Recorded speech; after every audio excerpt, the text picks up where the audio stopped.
दोस्तों नमस्कार, शांति miss channel में आप सबका स्वागत है। दोस्तों आज है श्री विश्वेश्वर महादेव रामलीला समिति, उसमें आज चौथा दिन है रामलीला का। और आज है श्री रामचंद्र जी और जगत जननी सीता माता का शुभ विवाह। और शुभ विवाह में शामिल होने के लिए सभी लोग आ चुके हैं और मैं भी पहुंच चुकी हूं। तो आज ये शुभ विवाह मैं आप तक पहुंचाऊंगी अपने वीडियो के माध्यम से। ये मेरा सौभाग्य है, मैं अपना सौभाग्य मानती हूँ कि मुझे ये सब चीज़ें अपने कैमरे से कैद करने का मौका मिला है रामलीला। तो चलते हैं और दिखाती हूँ मैं आपको आज का। तो दोस्तों आप देख सकते हैं रामलीला का प्रांगण दर्शकों से भर चुका है, राम भक्तों से भर चुका है। और सामने देख सकते हैं आप दरबार सजा हुआ है और उसके ठीक सामने सबसे बड़ी और सबसे अच्छी बात लगी कि बच्चे आए हुए हैं रामलीला देखने के लिए। तो ये हमारी संस्कृति, हमारा कल्चर और हमारे देश के भविष्य के लिए बहुत ही अच्छी बात है। जय श्री राम। जय श्री राम। साथ ही जय श्री राम। श्रीमान बड़े भाई कैलाश गिरी जी, आप भी मंच पर आइए एक बार।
बारात जनकपुरी पहुंची है। सारे बाराती रास्ते भर नृत्य करते हुए पहुंचे हैं। जनकपुरी पहुंचते ही जनक जी, दशरथ जी एवं बारातियों का स्वागत करते हैं।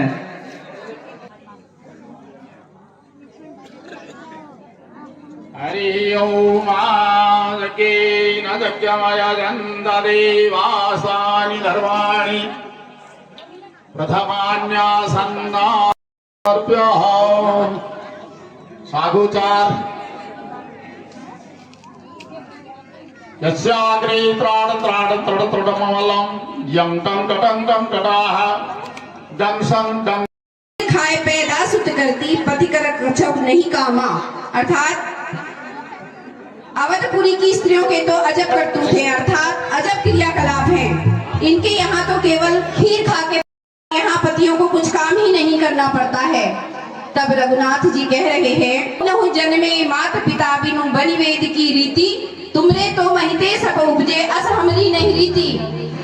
कि हमारे यहाँ तो बिना माता पिता के कभी संतान ही नहीं होती है, तुम्हारे यहाँ ऐसा होता है कि मिट्टी से संतान पैदा होती है।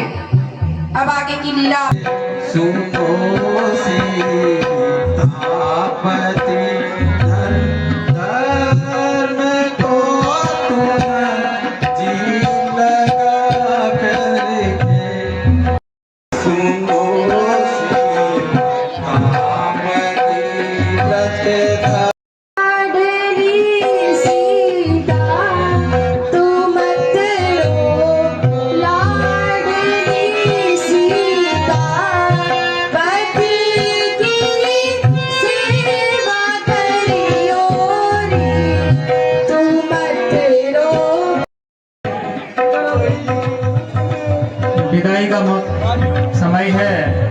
थोड़ा सा माहौल गमगीन चल रहा है।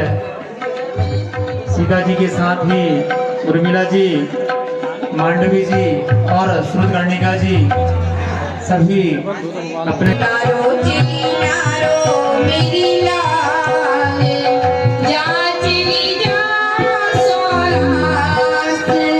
नारो चली नारो मेरी लाल, जा चली जा सोनास। श्री राम जी की सबके लिए मैं दो शब्द सोच के आया था क्या बोलना है।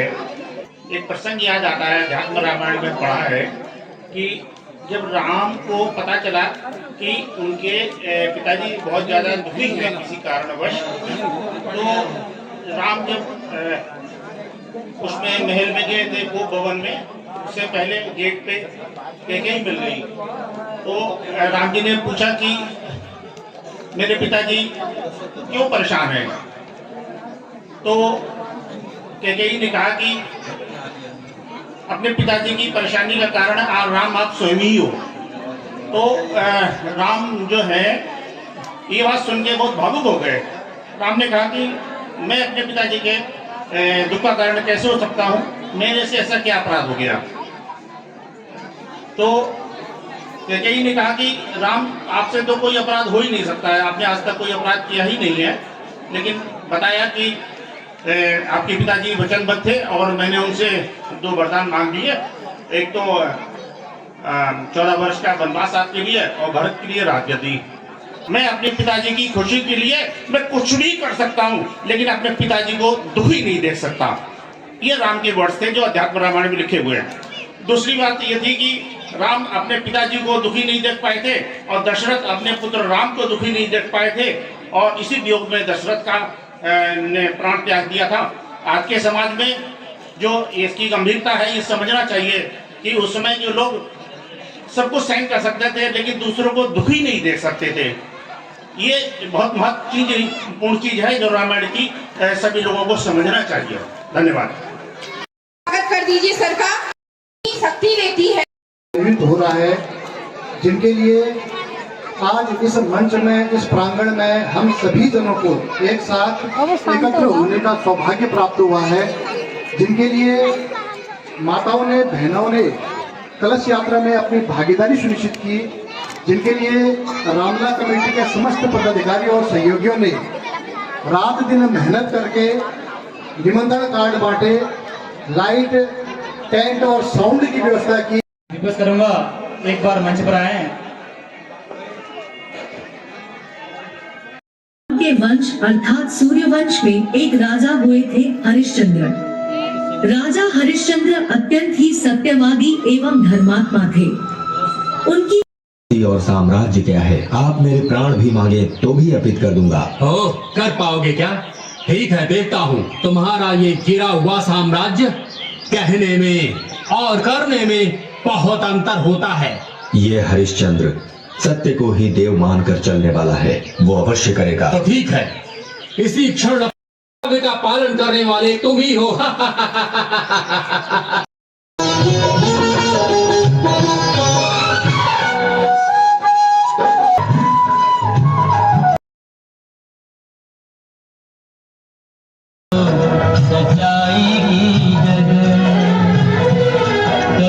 परेशानियों में डूबे रहने के कारण गुरुदेव को दिया हुआ वचन भूल गए क्या?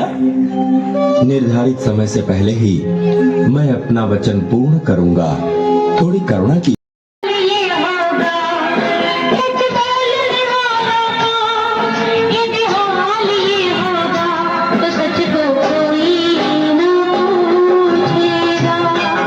करेगा, थोड़ा भाव इसका ज्यादा है।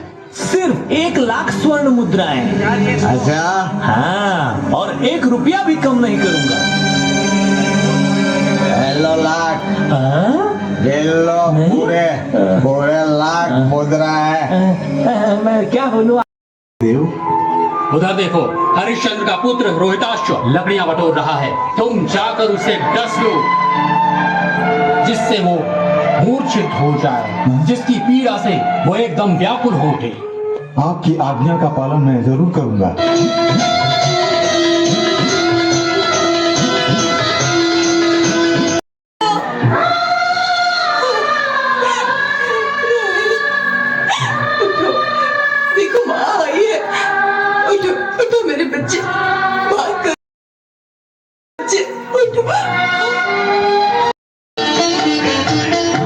सत्यवादी हरिश्चंद्र, तुम विजयी हुए, तुम सत्य के उपासक हो, मैं प्रसन्न हुआ। सत्य पर विजयी हुए चरित्रवान राजा हरिश्चंद्र की, का गर्व बढ़ाने वाले राजा हरिश्चंद्र की।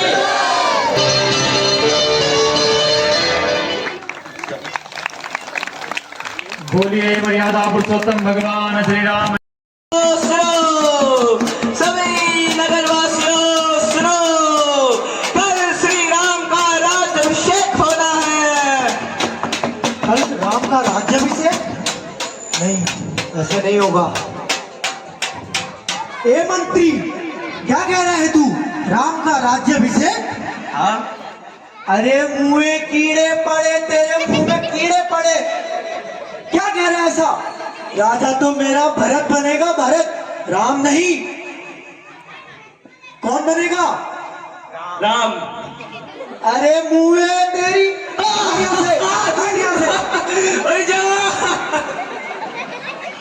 ये अयोध्या में क्या हो रहा है? राम राजा? नहीं, ऐसा नहीं होगा।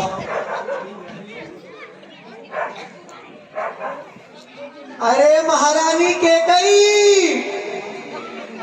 अरे महारानी केकई कहाँ हो? तुम महलों में सो रही हो और यहाँ अयोध्या में कितना बड़ा अनर्थ होने जा रहा है। महारानी केकई कहाँ हो? राजा का दिमाग सटिया गया है। महारानी। अरे मंत्रा, मेरी सखी, तुझे क्या हुआ? तू ये किस प्रकार की बातें कर रही है? तू क्यों रोना धोना कर रही है? कहीं लखन ने तुझे कुछ कहा तो नहीं? नहीं महारानी, नहीं। राम को राजा बनाने की घोषणा करी तो इसमें क्या अपराध कर दिया? तू क्यों व्याकुल हो रही है सखी? वही राजा बनना चाहिए, इसमें उदास होने की क्या बात है? अरे महारानी, तुम समझती नहीं, मैं समझाती हूँ। ऐसा ना हो मैं भूल जाऊं कि तू मेरी दासी होने के साथ साथ मेरी सखी भी है और मैं तुझे दंड दे दूं।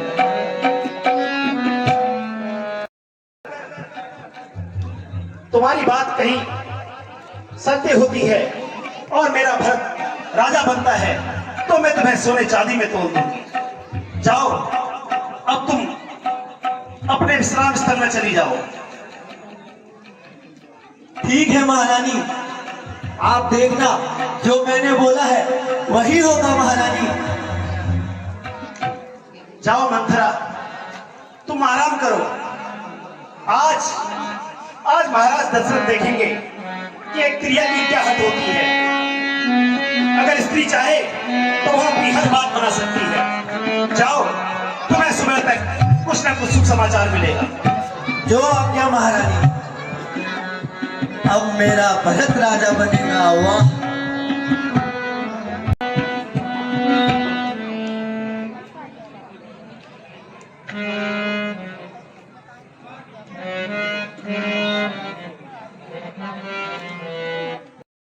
वो रास्ते में पड़े हुए चूड़ियां देखते हैं, मालाएं देखते हैं और नीचे गिरा हुआ मुकुट देखते हैं। आगे बढ़ते हुए देखते हैं कि रानी बड़ी क्रोधित मुद्रा में गोप भवन में बैठी हुई है। आगे का दृश्य आपके सम्मुख प्रस्तुत है। इस तरह क्यों बैठी हो?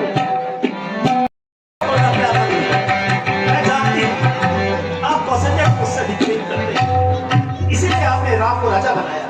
मैं आपने दिए तो वर्त तुमने जो मुझे तो भी वादा अपने को अब क्यों निभाते नहीं? वादा अपने को अब क्यों निभाते नहीं?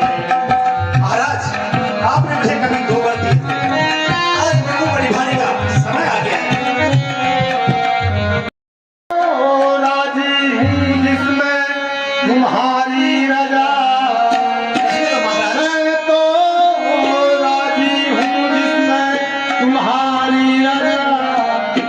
जरा तसल्ली करो, मन को डोलो नहीं। अपने मन में राम को 14 वर्ष का वनवास चाहिए और अपने पुत्र भरत के लिए राजगद्दी चाहिए।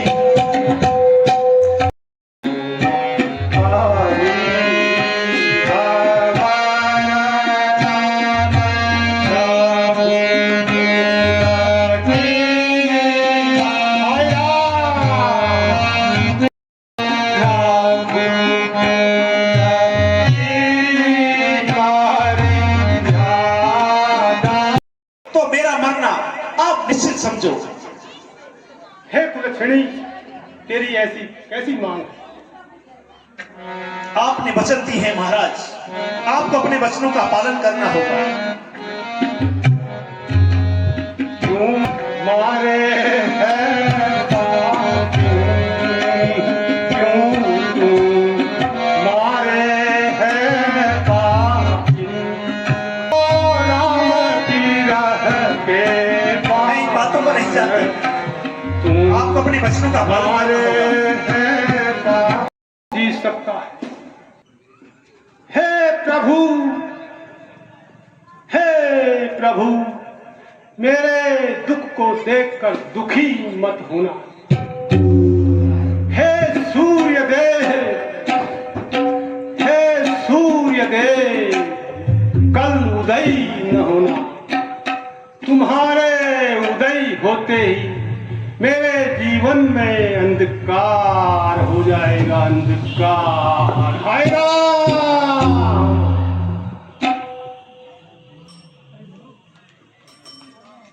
आज क्या कारण है जो महाराज अभी तक नींद से नहीं उठे? महाराज तो प्रतिदिन ब्रह्म मुहूर्त में ही उठकर संध्या से निवृत्त हो जाते थे। हे मंत्री, कल रात भर राधा को निद्रा नहीं आई। तुम शीघ्र जाकर राम को बुलाकर लाओ, उसके बाद समाचार पूछना। बहुत अच्छा, मैं अभी जाता हूँ। सुमन की जय, बोलिए शेषावतार लखन लाल की जय, बोलिए वीर भरत की जय, बोलिए जनक नंदिनी सीता माता की जय।